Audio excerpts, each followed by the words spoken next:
তা যজন আমরা যখন নাম ধ্যান করি, নাম ধ্যানের মধ্য দিয়ে আমরা তার সাথে যুক্ত থাকি, সেটা যজন। আমরা যখন সকাল সন্ধ্যে প্রার্থনা করি না, ওই প্রার্থনা সময় যখন হয়ে যায় আমাদের মন কোথায় চলে যায়? প্রার্থনার সময় হয়েছে, প্রার্থনা করতে হবে। আমার মন যেখানেই থাকি, যে কর্মের মধ্যে থাকি, তার দিকে ধাবিত হলো, তার দিকে চলে গেল। ওই যে তখন আমি যখন তার সাথে প্রার্থনায় হলাম, প্রার্থনাটা করি শুধুমাত্র তার সাথে যুক্ত হওয়ার জন্য। আমরা যে সকালবেলায় ইষ্টভীতি করি, এর একই উদ্দেশ্য। আমার সেই কষ্টার্জিত যে অর্থ, যে আমার সব থেকে ভালোবাসার প্রিয় ধন, সেটা আমি সবার আগে আমার প্রিয় পরমকে দিতে চাই। কেন? ওই তার সাথে আমি যুক্ত থাকতে চাই। এই সব কিছুই হচ্ছে তার সাথে যুক্ত থাকা। শুধু কি তাই? শুধু যজন এটুকু নয়। ঠাকুরের যখন আমরা বই পড়ি, ঠাকুরের কোনো বই পড়ছি, বাণী পড়ছি, ওই পড়তে পড়তে আমরা তার ভাবে ভাবিত হই না? ঠাকুর আমার জন্য এই কথাটা বলে গেছেন, ঠাকুর এই বাণীটা যখন আমার জন্য যখন তিনি লিখেছিলেন, তখন তিনি কোন ভাবনা থেকে লিখেছিলেন, তখন তিনি আমাদের কোন কেমন রূপে তিনি আমাকে দেখতে চেয়েছিলেন, তার মনের মতো ভাবে হতে গেলে আমাকে কেমন ধরো হতে হবে, এইটা ঠাকুর কি ভাবনা নিয়ে লিখেছেন। ভাবতে ভাবতে আমরা তার ভাবনায় চলে যাই, ওটাও একটা যজন। যা করলে আমি তার সাথে যুক্ত হতে পারি, সেটাও যজন। এছাড়াও আত্মবিশ্লেষণের পরে আসে।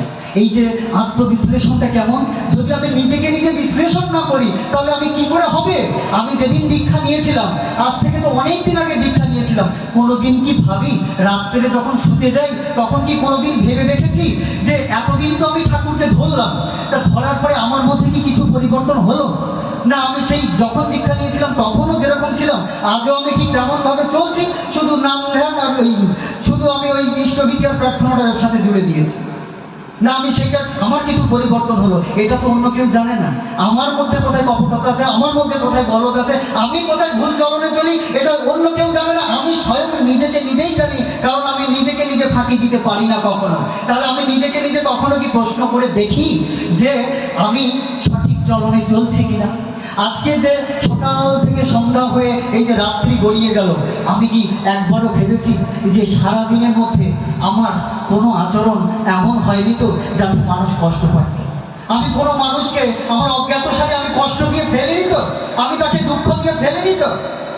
এটা নিজেকে নিজে ভাবতে হয়। আর যদি আমি করেও ফেলি, কোনো ভুল করে কোনো মানুষকে ব্যথা দিয়ে ফেলেছি, আমি তার কাছে স্যারেন্ডার করি, ঠাকুর আমি পারি না, ঠাকুর আমি পারি না তেমন ভাবে চলতে, তুমি যেমন করে বলেছো আমি তোমার মনের মতো হয়ে চলতে পারি না ঠাকুর, আমার অনেক ভুল হয়, আমি চেষ্টা করি, তবুও বারে বারে আমি ভুল করে ফেলি ঠাকুর। কিন্তু আমি তো গুরু ধরেছি তোমাকে এই জন্য যে আমি নিজে নিজে ধীরে ধীরে রেকটিফাই হব বলে, আমি নিজেকে পরিশুদ্ধ করবো বলেই আমি তোমাকে গুরু হিসাবে ধরেছি। তুমি আমাকে ক্ষমা করো ঠাকুর, তুমি আমাকে সেই শক্তি দাও, এই শক্তি নিয়ে আমি যেন সারাটা জীবন চলতে পারি, আমি যেন এই একই ভুল আর দ্বিতীয়বার যেন আমার না হয়। আমি কি এমনি করে তার কাছে স্যারেন্ডার করতে পারি?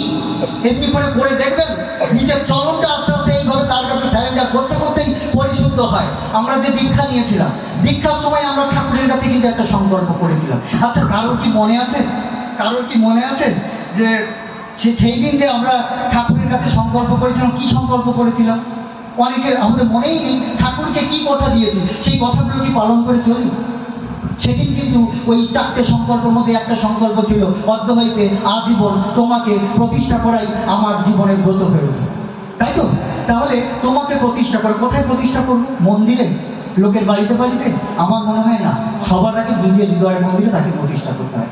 তো সময় তো একদম কম, তো আগে আমরা চেষ্টা করি প্রতিনিয়ত তাকে আমার মনের মধ্যে প্রতিষ্ঠা করতে।